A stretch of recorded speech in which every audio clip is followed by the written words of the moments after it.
can you all talk about a program, just one briefly for about 1 minute, a program that our audience needs to know about regarding strategies for young people, strategies or programs that address young people specifically, that they can take notes, because that's what we're hoping you do. Just take notes and follow up on all of this. We don't have time to go through everything because I think we have about 17 minutes left. But I want to put out something tangible that folks can grab onto and say, all right, I got a program, I've got something I can take back to my organization, my church, my mosque, my community center, whoever you're representing. So anyone that wants to start, if you got an organization, we can start down. Perfect. Statistics say that Latino youth, 43% of them here in Georgia, they feel sad or hopeless. That is larger than any other group. And 1 in 5 Latina girls is going to attempt suicide before the age of 18. That is by far the highest statistic in the state. So we need to do something to empower these kids so they feel that they have a value. Our Latino kids feel trapped. They feel in the margins. So our organization has been doing a program that is called Strengthening Families, in which we take the kids ages 10 to 14 with their parents. We need to involve the family. Once again, Latinos are family oriented. And we have been very successful in giving them strategies to resist peer pressure, give them leadership skills, and give them tools to communicate with the parents. And at the same time, we give the parents the same strategies to go back and be able to communicate with the kids. For me, one thing that stays is once in one of the family exercises that we did a family shield, and a little girl just looked at her shield and told me, I didn't know my family had so many good things. So the more of that we do, the stronger our kids will be, and the stronger our community will be. Thank you.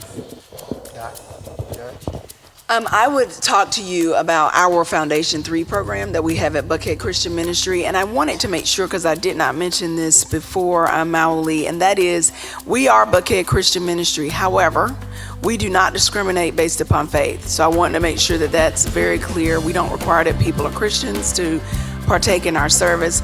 Our motivation for operating Buckhead Christian Ministry is the Christian faith, and that is that we should treat our neighbors as we would want someone to treat us. And so that is our focus. That's what motivates us. But we do not discriminate based upon faith. We help people that are Muslim. We help people that are not Christians. So I want to make sure that we're clear on that. The second piece that I would say is that I would offer our Foundation 3 program as a solution. One of the things that we recognize in order for people to obtain stability is that they do have to have education, which you've heard. We believe they have to have stable housing, and we believe that they have to have stable employment. And so 2 years ago, we actually reformed our transitional housing program, which was just designed to provide housing, to create Foundation 3 that has an emphasis on providing housing. We provide utility and rent support for up to 18 months. And then the money that the person would traditionally use for renting utilities, we require that they save that money. And they go through our financial management program to strengthen the family unit. And I know y'all are going to hear these recurring themes, quite frankly, because those are the solutions. We do think it's important to strengthen the family unit, so we focus on that. We also focus on stable employment, and we encourage them to increase their earning potential. That's one of the benchmarks for the success of our program. Can we increase the earning potential of the person that is coming through our program? And then also, as I indicated, we focus on what that employment history looks like, the education and housing. We have found that if we can stabilize those 3 things in a family unit, that family unit, the children that are involved in that family unit will generally see success if we can show stable housing, stable education, and stable employment. And so I will offer our Foundation 3 program, and also the ability for children to learn from that. One of the success stories we just had was a woman who graduated from our Foundation 3 program, and what she had was a 17-year-old child that was also participating in our financial management courses and the like. And what she was able to do was to save money along with her mom, who was going through the program. And so now she's purchased a car to be able to go to college with no debt associated with it. She's also saved money to be able to offset some of her college expenses. And she's also choosing to go to college, which was not an option that she was even thinking about 18 months ago when she started our program. So I would offer our Foundation 3 program and recognizing that it is important to achieve those 3 benchmarks, but also the foundation of Buckhead Christian Ministry is we have to take responsibility for the community. And so our volunteers, our staff, we focus it on, we can't expect the government to come in and make a change. We have to decide that we want to invest in individuals that may need additional help in those areas that I talked about, and be willing to invest the time to support them as they take advantage of the opportunities that we know are out there for them. All right, thank you. Doc? Sorry. Real quick, if you all can just Google Morehouse Summer Academy. Morehouse Summer Academy. There we go. A document will come up. We have about 20 programs during the summer for youth, from middle school to high school, male and female. Some programs emphasize STEM, some emphasize leadership. Our flagship program is the Coca-Cola Leadership Program, directed by Dr. Belinda White. So there's 20 programs there you can look at. Some of them are free, some of them there's some minimal cost. And then I would also encourage you to look at a program called PLAY, P-L-A-A-Y, P-L-A-A-Y, and it's created by Howard Stevenson. Howard Stevenson, he's a professor at the University of Pennsylvania, and it involves using martial arts, basketball, barbers and barbershops, and other sort of community-based entities to help develop young African Americans in urban centers. Thank you, Doc.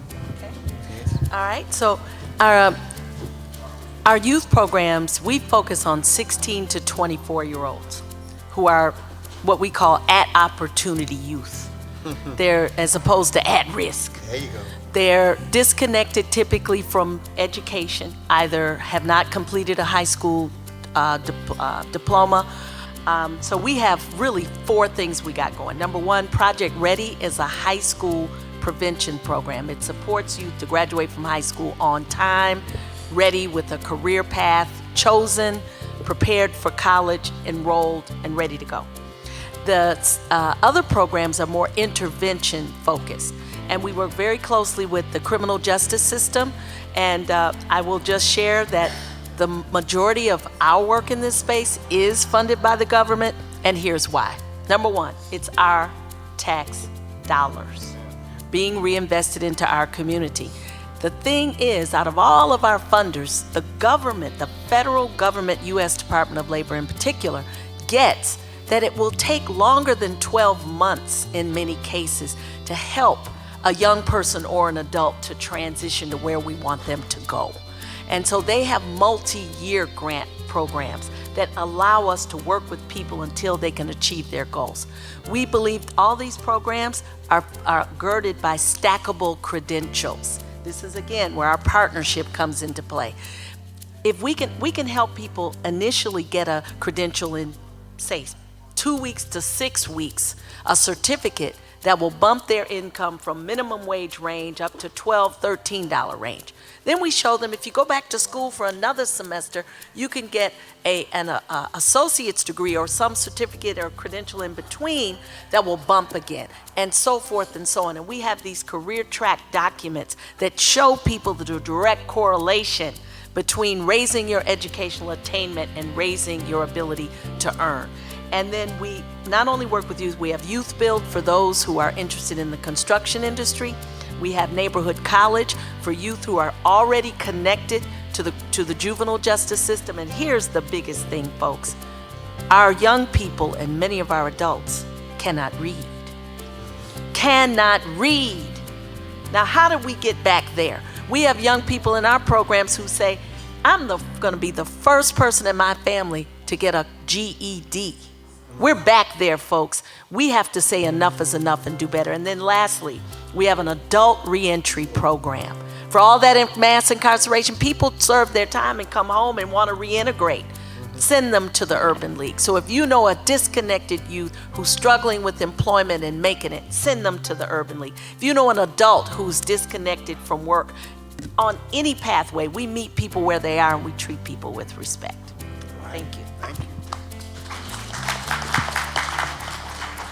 I'm going to very quickly just talk about a couple things from Atlanta Tech that a lot of people don't really know about. You're already familiar with our traditional programs, and I've already told you that money's not an object, so we don't need to talk about that anymore. But I want to emphasize that we also have summer programs for youth, and anybody who is 16 years or older can go to college. You can start college early. You can go to college while you're still in high school. You can do both at the same time. You don't have to leave your high school and become disconnected from the social aspect of high school. You can stay connected and matriculate on our campus part-time.